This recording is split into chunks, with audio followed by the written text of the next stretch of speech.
Hi friends, ഇന്നത്തെ വീഡിയോയിലേക്ക് എല്ലാവർക്കും സ്വാഗതം. ഇന്നത്തെ വീഡിയോ എന്ന് വെച്ചാൽ ഇന്നത്തെ വീക്കെൻഡ് എപ്പിസോഡിലുള്ള കുറച്ച് കാര്യങ്ങളാണ്. ഇന്നലെ പ്രവീൺ എവിക്റ്റ് ആയിട്ടുണ്ടായിരുന്നു, അവിടെയുണ്ട്.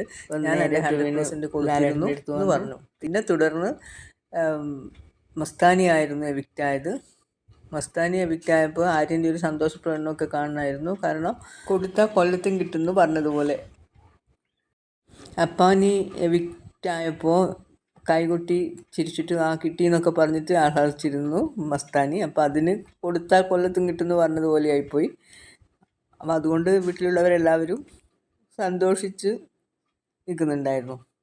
ഇനി പുറത്തു വന്ന പ്രവീണിനോട് മീഡിയക്കാർ രേണുസുധിയെക്കുറിച്ച് പറഞ്ഞത് ഇങ്ങനെയാണ്, കേട്ടോളൂ. രേണുസുധി എനിക്ക് ഒട്ടും ഇഷ്ടമല്ല. ഇവരെന്താ ഈ റീൽസ് കാണിച്ചുകൊണ്ടിരിക്കുന്ന കുറച്ച് കാരണം ഞാൻ നോട്ട് ഇൻട്രസ്റ്റ് കൊടുത്താൽ ഏതെങ്കിലുമൊക്കെ പേജിൽ തിരിച്ചു കയറി വരും.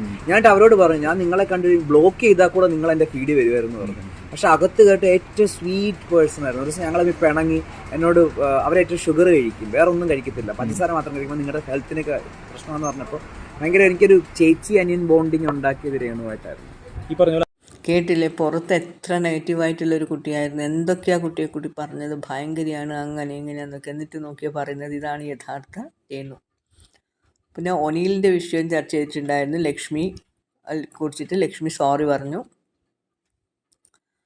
പിന്നെ മസ്താനി പുറത്തിറങ്ങിയപ്പോൾ ഒരു ഇൻ്റർവ്യൂവിൽ പറഞ്ഞിട്ടുണ്ടായിരുന്നു, രേണു ഞങ്ങളോട് പോകണ്ടെന്ന് തന്നെ പറഞ്ഞത്. പക്ഷേ എന്നാലും ബിഗ് ബോസിനോട് പറഞ്ഞതല്ലേ കണക്കിലെടുക്കുക. ബിഗ് ബോസോടായിരുന്നല്ലോ പറഞ്ഞിരുന്നത്. ഓരോ ക്യാമറയിലും പോയിട്ട് രേണു എനിക്ക് പോകണം, വാതിൽ തുറന്നു തരൂ ബിഗ് ബോസ് എന്ന് പറയുന്നത് രേണു ആയിരുന്നല്ലോ ക്യാമറ നോക്കിയിട്ട്. ഇവരോട് അങ്ങനെ പറയുന്നത് ഗെയിമായിരിക്കാം. എന്തായാലും രേണുവിന് ഒരു കാര്യം ആശ്വസിക്കാൻ, ജനങ്ങൾ ഒരുപാട് ഇഷ്ടപ്പെടുന്ന രേണുവിനെ, നല്ല വോട്ടുണ്ടായിരുന്നു. എന്നിട്ടും അവിടെ നിന്നുള്ള ആ ഒരു ഡ്രാമയിൽ നിന്ന് വിട്ടുവരാൻ വേണ്ടിയായിരുന്നു ഇതിൽ നിന്ന് വോക്കൗട്ട് ചെയ്തത്. അപ്പോൾ ഈ വീഡിയോ ഇത്രയേ ഉള്ളൂ ഗൈസ്. വീഡിയോ ഇഷ്ടപ്പെട്ടെങ്കിൽ ലൈക്കും ഷെയറും സബ്സ്ക്രൈബും ഹൈപ്പും ഒക്കെ ചെയ്യണേ. അടുത്ത വീഡിയോ വരുന്നവരെ എല്ലാവർക്കും ബായ്.